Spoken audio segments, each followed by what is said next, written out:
Let's get you the very latest from Jammu and Kashmir, where the encounter has taken place that has resulted in the death of 3 army jawans and 1 major. The gunfight in a joint army and police operation is underway. The operations are still on. Reinforcements have been moved. This is an encounter that broke out in the Doda district of Jammu and Kashmir. तादाद की कम से situation कई बार जो है नापा नहीं जाता है क्योंकि वो अनअकाउंटेबल एंटिटीज है। तो एक भी अनअकाउंटेबल एंटिटी एक आउटसाइड किलिंग मशीन और एक man sent to kill indiscriminately without any connection to this land with no purpose but to repeat the level of violence or increase the level of violence and fear and terrorism, so is a challenge.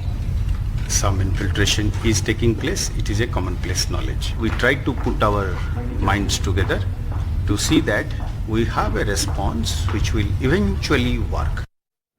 We have my colleague Nazir joining us. Nazir, this is the second major encounter in Jammu region after 5 soldiers were killed in that action in Kathua last week.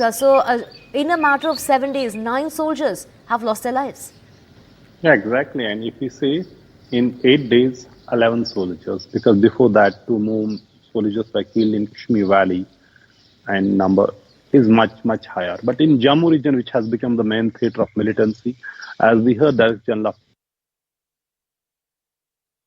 a while back, saying that when infiltration is taking place from Punjab border also, and it's a commonplace knowledge. So this is what DGP is saying. So the challenge is how could Jammu become such a militancy hotbed, and why do they disappear after every attack? Why do these militants disappear and they are not tracked down? And in this encounter started yesterday evening, when army police received information about presence of militants in this area. I spoke to Mr. R.R. Swain, DGP, yesterday evening after that initial firing there, and he said there were reports that they were crossing the river and they had snatched spoons of some of the locals here, these militants, to create fear.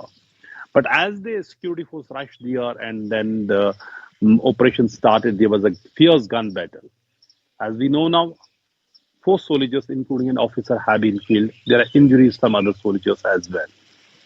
Reinforcement has been rushed to the area to track down militants, but so far there's no indication, there's no way closer to track them down, because in the previous encounters we have seen, every time they carry out attack on the army, they manage to escape. And all the questions are, why do they disappear? Why they are not being tracked down? Though yes, it is easier said than done, because it's a mountainous area, it's a jungle area, but army and the security force have all the surveillance equipment. In fact, the Prime Minister asked last month to the security force to deploy its full spectrum of anti-terrorist capabilities and finish militancy from Jammu. Home Minister held a series of meetings. Army chief visited here.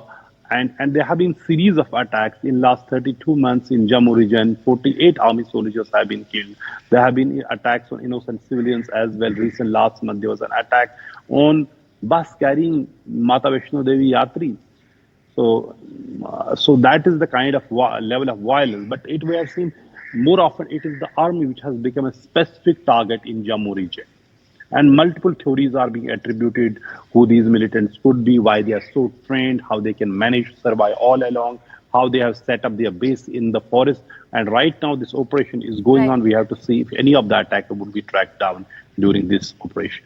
Right, Nazir, and also last month we also heard the Prime Minister asking the army to deploy the full spectrum of its anti-terrorist capabilities to eliminate terrorism, particularly in the Jammu region. Thank you so much, Nazir, for getting us those details.